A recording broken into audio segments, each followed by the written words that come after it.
please don't. Stop, please. And as is typical with every Téa Leoni performance, Willy Wonka feigning interest still comes off as more convincing. Please don't. Stop, please. Stop, don't, come back. The whole movie, she's like a robot who's trying to figure out this human thing called emotion. The worst actress in the entire franchise. No argument here. By a pretty big amount of luck, they find the kid's parachute as well as Ben, the guy who was paragliding with him. Or at least what's left of him.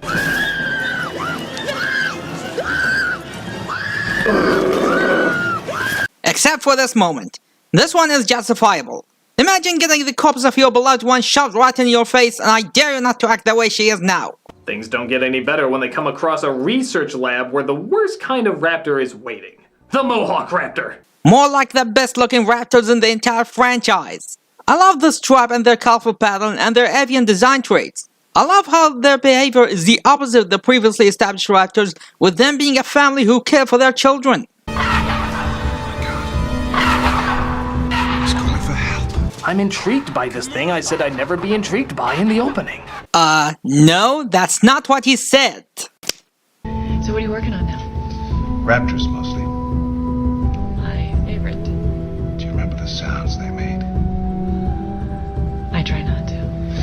Ellie, all our theories about raptor intelligence, what they were capable of, we weren't even close. Tell me. Well, we did cranial scans of a fossil skull, and we found what looks like a very sophisticated resonating chamber. Wait a second. So we were right. I mean, they had the ability to vocalize. I'm convinced it's the key to their social intelligence. Which explains why they could work together as a team. And coordinate their attacks so their prey wouldn't know what was going on. They could talk to each other. To a degree we never imagined. Ellie, they were smart. They were smarter than dolphins or whales. They were smarter than primates. Also, he's making an observation of something he didn't encounter in the previous time he met with them face to face. So the raptors let out the call of Darth Vader with mucus buildup. And you call yourself a fan of the original Jurassic Park? How? That's one of the iconic sounds from one of the most iconic scenes from the movie, and you didn't recognize it?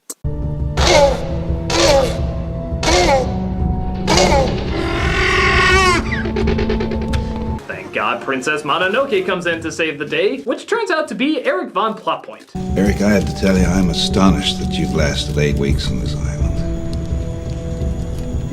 Is that all it's been? Okay, I'm all for strong kid characters contributing more to a story aside from being a helpless waif, but 8 weeks on his f***ing own? On a goddamn island filled with dinosaurs? Yeah, even when I first saw it in theaters, I thought that was absurd. But when looking for one another, they hear a phone ring and conclude that it must be the other group. I knew it. However, strangely enough, neither of them seem to have the phone. I don't have it. I loaned it to Nash. He must have had it when he...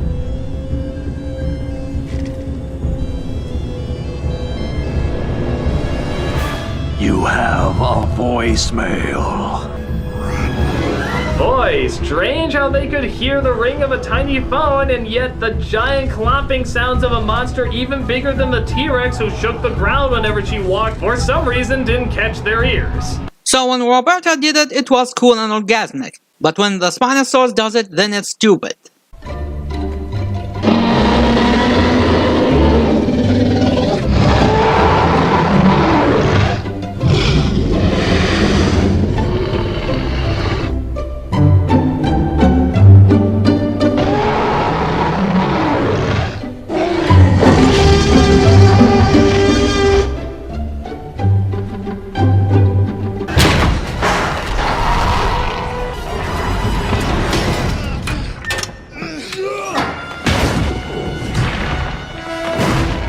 Obviously, if she could crash through a giant spike-filled gate, surely a small steel door would be too much for her.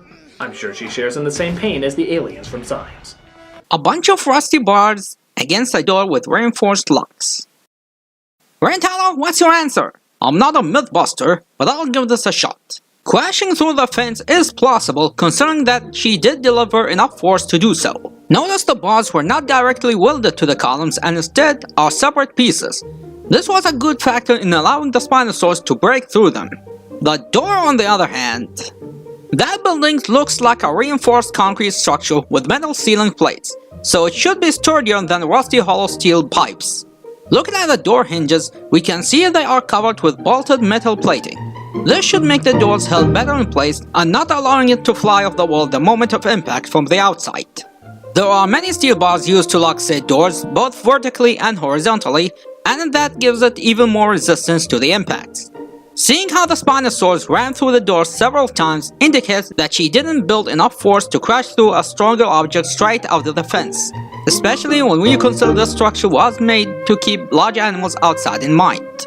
So in other words, it's not implausible? Well, I don't have the exact stats of the objects presented in this case, not to mention we're not given a better look at the place, I'll say no. It is plausible for the door to not fall down here, just as long as the door's hinges and steel locks were solid in place and the building doesn't show any sign of deteriorating. Another detail many seem to not notice is the size of the door. Yes, it is small, but that's actually an advantage in this situation. Unlike the giant fence that needed the entirety of the Spinosaurus' mass to crash through, the door was in a small building and that made the Spinosaurus slow down to concentrate her strike on a smaller target. Because of that, she can't build enough momentum and can't use her entire body the same as the fence, and that made her strike against the door much weaker in comparison. Oh, okay then. Isn't it nice to have a scientist at hand to answer these questions? That's $20 by the way. On the other hand, it's not nice when they ask you for money. It's a living! But we do discover why the raptors have been pursuing them as long as they were. Billy, a expert on dinosaurs, thought stealing a few eggs wouldn't piss them off at all. I took them on an impulse. I thought they'd be worth a fortune, enough to fund the dig site another 10 more years. But I did it with the best intentions. Some of the worst things imaginable have been done with the best intentions. Just look at every Academy Awards show. That's your best joke? Not something like SeaWorld or a Star Wars prequel joke? No, wait, scratch that. At least the prequels had a more interesting lore than the original Star Wars trilogy. So Indiana Schmo tries to leave them out safely, but guess what the they come across? More dinosaurs! Pterosaurs and dinosaur went through this, Pterosaurs and dinosaur went through this, Pterosaurs and dinosaur went through this! Huh. I guess the mother wants the kids to work for their food? I know whenever I feed a baby, I put the food at least 5 feet away from them. Lazy bastards should work for their own damn grub. Hey kids, want to hear more useless information about animals? It's a natural behavior for predators to teach their younglings to hunt by bringing them a live prey small or weak enough for them to hunt. We already saw this happen in the end of The Lost World when Junior made his first hunt. Of course, he manages to pack the parachute perfectly despite it being ripped up by a tree. Went back to check that scene out, and it was okay. Though I'm not a parachute expert, so I don't know what these strings do or if they're important. Despite the loss of their wingman, they still managed to throw in a few seconds of, oh yeah, dinosaurs are magical and shit. And I mean literally a few seconds. 37 to be exact. 37? Yeah, 37. This whole movie is like a Jurassic Park paint by numbers. There's no flow or segue, it's just hitting the points you know you need to hit. Yeah, that's one of the issues of this installment. So in addition to not having a solid story to tell, they don't have enough time to expand on it and most of it feels rushed. And going with that painting by number comment, give Jurassic World and Fallen Kingdom some credit for taking a different take on the franchise and making game changers and actually moving the franchise forward instead of repeating most of what has been done in previous installments.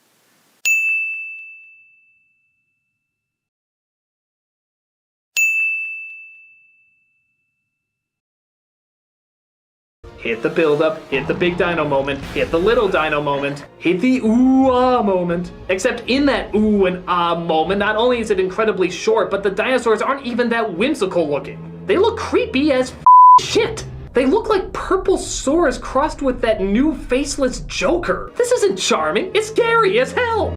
He's so ugly. I love him. Well, thankfully they come across one of the intentionally scary ones, though. This ought to get a few thrills at least.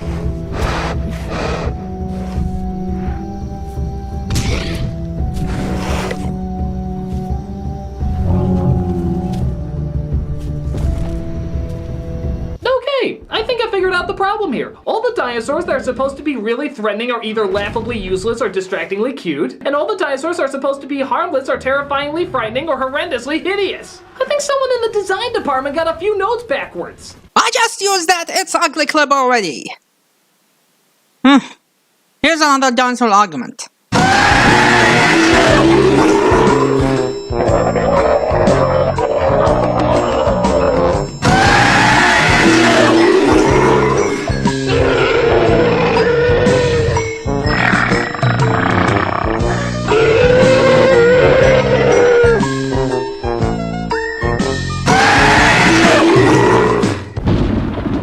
It's time to paint and number obligatory rain scene with monster in it, as Flintstoneosaurus attacks yet again.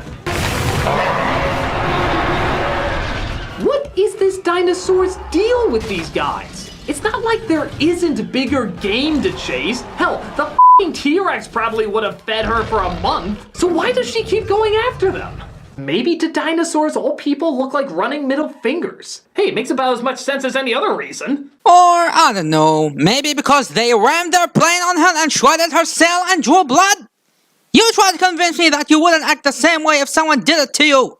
Animals can't hold grudge against people, you know. But Grant finally manages to get the cell phone to work. So, who does he call? The police? The army? The navy? None. Paul just said this. Turn off the power. You've got juice for maybe one call. Whatever you do, don't call the U.S. Embassy. They won't do a damn thing. Okay. Hello? Take the phone to mommy now! Unfortunately, the kid gets distracted by the irony channel and they have to fight the dino off themselves.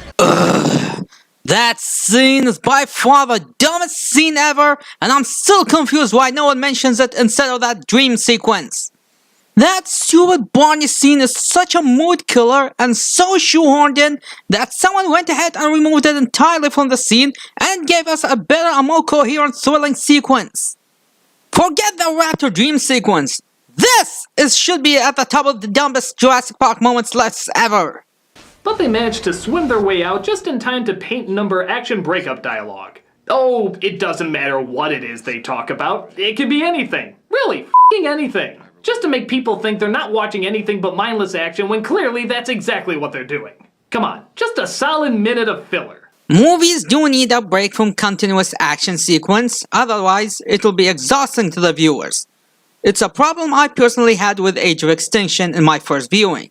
Too much action and little breaks in between them. I had to watch it a second time to like it more, which I didn't need to with the other movies. But like I said, nobody cares about getting invested this time around. Just show us what toys you want us to buy and we'll be good. Same way it worked with your favorite drug you call Teenage Mutant Ninja Turtles. As you all know, I loved Ninja Turtles growing up. I was a hero and a half-shell junkie. Ah, here we go.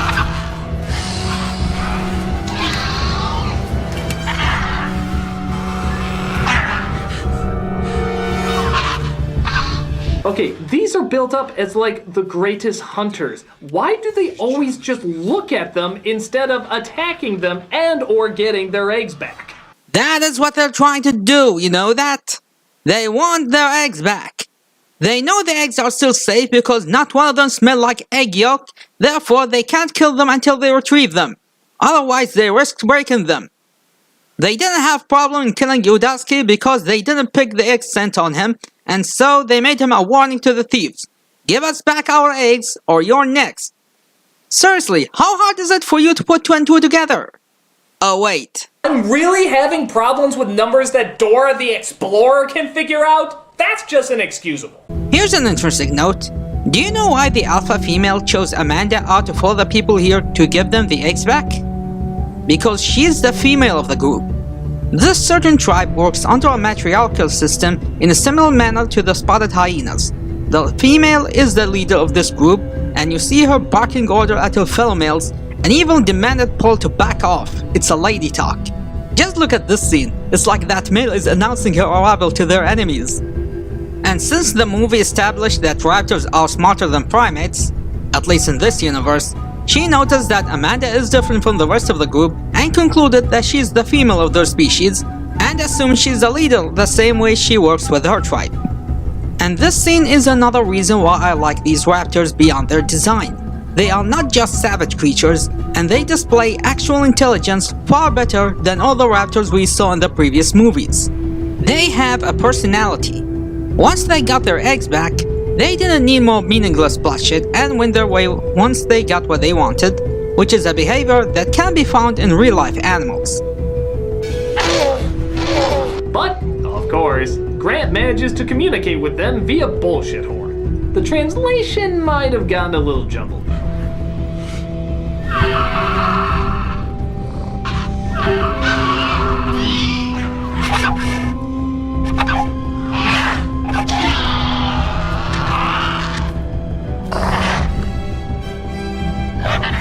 Guess what's in the YouTube comments of these clips? They manage, of course, to get away and come across a scene from Lost? Didn't watch Lost, so I can't comment here. As it turns out, Sattler called the right people to save the day. Thank God we dropped off that guy in the suit totally alone ahead of time, or else you'd be less likely to commit that visual to memory! Yeah, add that to the list of stupid scenes. Hold on.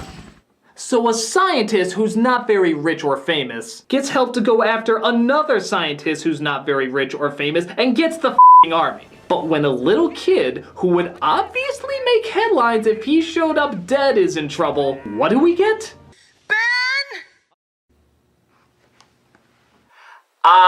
Bullshit! Bullshit! Someone wasn't paying attention to the movie. As usual. Ellie's husband, Mark, works in the State Department, and one can safely assume he used his connections to call the rescue operation. Yeah, what do they do, Mark? It's international relations, mostly treaty law, things like Even Billy seems to have somehow made it out okay. I don't know, if the movie doesn't care to explain it, why should we care to hear it? One more for the list. Until it seems the adventure is not quite over. What the hell is that? Dr. Grant, look! Where do you think they're going? I don't know, maybe just looking for new nesting grounds. It's a whole new world for them. Let's go home. Except for the fact that it is over. But the flying f***, what's the point of that? Oh good, the things that try to peck our dicks off are looking for a new nesting ground. Whoopity f***ing do, why is this worth mentioning? Hell, were you even trying to make it look like a good thing? Killer dinosaurs can take flight and are flying towards your home. Funny how you mentioned that, because guess what? These 3 pteranodons were later found by Hoskins' team, who would be later hired by Masrani to work in Jurassic World. So one would say that is another small moment that shouldn't make a huge impact on the world, ended up having a huge impact on the world. What was that thing that franchise used to preach about? Butterfly theory? Chaos effect? Oh, who cares? It's probably not that important. And that's Jurassic Park 3. Is it the worst of the series? Kinda, sorta. But it is mercifully short. At only an hour and a half, the film plays more like a B-movie. Just bring in who you like, get them into action quickly, and then have them leave just as quickly. While Lost World was technically a bigger film, it was so long and so heavy-handed with its message and bland characters that I remember it being more painful to sit through. Here, the movie kind of knows it has no reason to exist, so it just sort of comes and goes. It's obvious less effort is put into it, so it's kind of hard to get truly that angry with it. It comes off as less of an insult and more something that obviously is just pointless in its existence. I guess in the long run, it's a personal preference which one is the worst. But one thing is definitely for sure. That is one big pile of shit. Damn it. Not much to disagree with here. No, that's what I'm going to take on this movie, because not only does it deserve it, but it would also make it at least a little bit more interesting. I'm the nostalgia critic, I remember, so you don't have to. This episode, actually, not the worst of the bunch. Yeah, he still made errors, but overall, this one wasn't as painful as much as the ones we already went with. This review is just another indication that dumbass Critic should just stick to bad movies because the majority of the complaints he made here are legit this time, and I agree with him for the most part. It wasn't heavy on sketches or random cutaway gags, except for the 2 terrible jokes we went through, making this surprisingly bearable to watch. Going back to talk about the movie, as bad as the movie is, I don't really hate it. Yes, it's full of glaring issues, but it's still not unwatchable. Bad might be even a bit harsh, so I'm just going to say, it's not good. Yes, it's not good, but it's not horrible as the same level as something like Halloween Resurrection, where they made Michael Myers getting Busta moved by Busta Rhymes in a move that made Rob Zombie's Halloween movies look like masterpieces in comparison. I'm not listening! And despite its flaws, I still think the movie is filled with many positives. One of them is the return to Hawaii as a set. I wasn't that fan of using California to film The Lost World then, and the coloring of that movie was not of my liking, full of browns and yellows. In Hawaii, the colors are more vibrant and more appealing to the eyes, and the tropical jungle is what I think of when I think of Jurassic Park. The return of Alan Grant. Ian Malcolm is fun as he is, but he's not really the adventurous type you see in these movies. Grant looks and acts the part. He's no Indiana Jones, but he might as well be one. And all the best scenes in the movie are the ones where he's on screen. New dinosaur designs. I love how bright and colorful the dinosaurs are in this movie. The color choice of the green, brown, and tan is so boring and lazy. Here, they are more eye-catching and more appealing to me, with the addition of bright red, blue, white, orange, especially with the raptors making their color patterns and sexual dimorphism based on colored Dane birds. More improved animatronics. Just look at these puppets and the engineering behind them.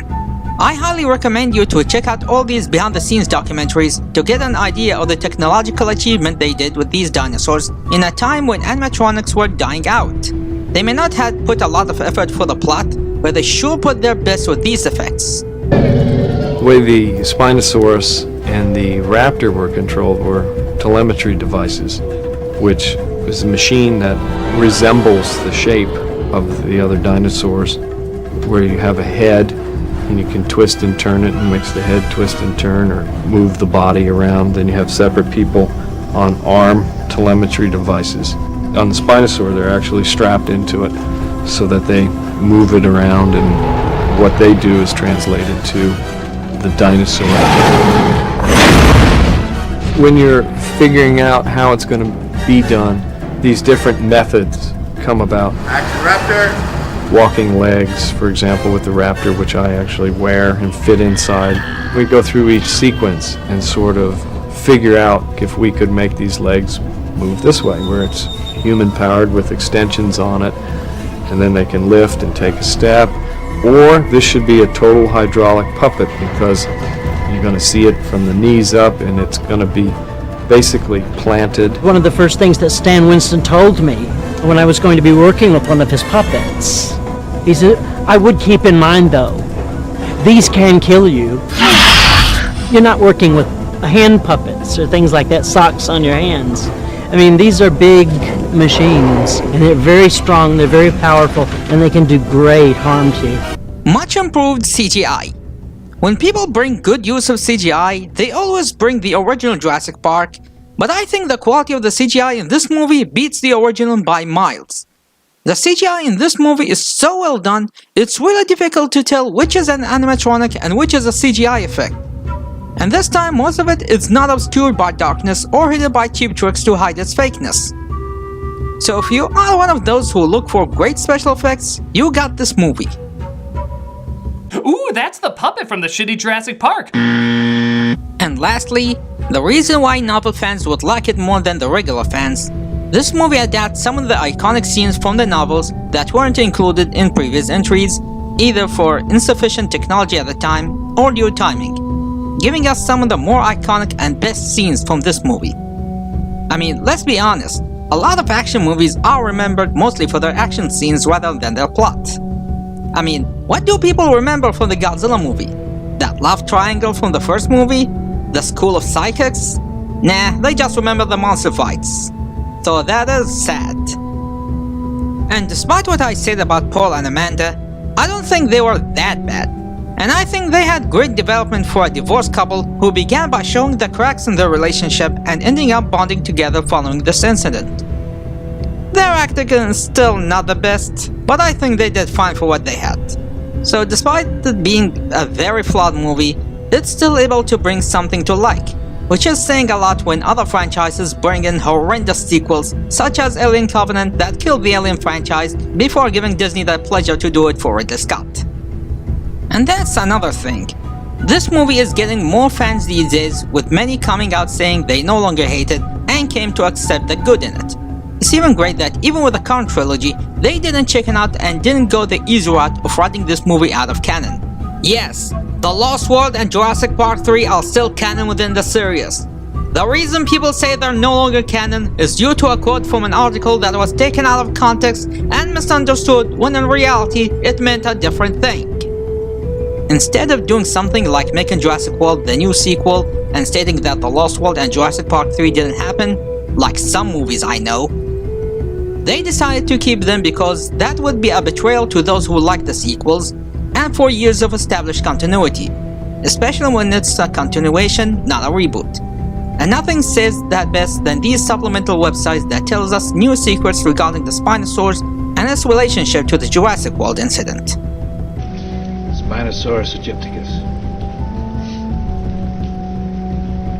I don't remember that on InGen's list. It's because it wasn't on their list, and that makes you wonder what else they were up to.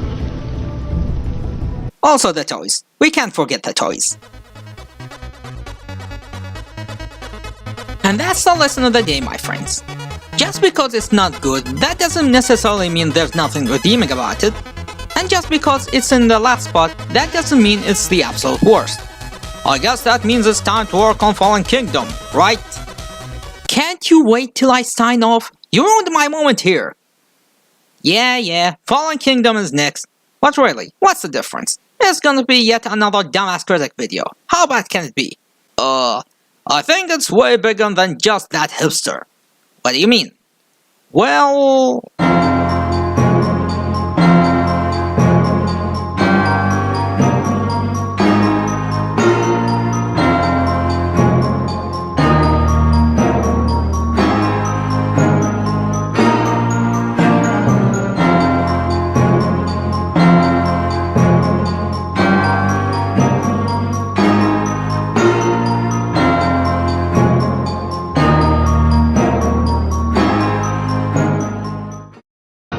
The other guy. Cooper's a professional, he can handle himself!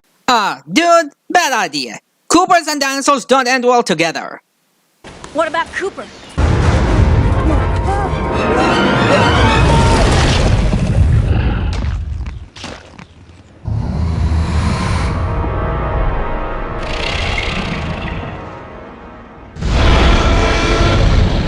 What about Cooper? Forget him. Cooper. Status unknown. We lost contact with Cooper at the beginning of the mission and have not heard from him since then.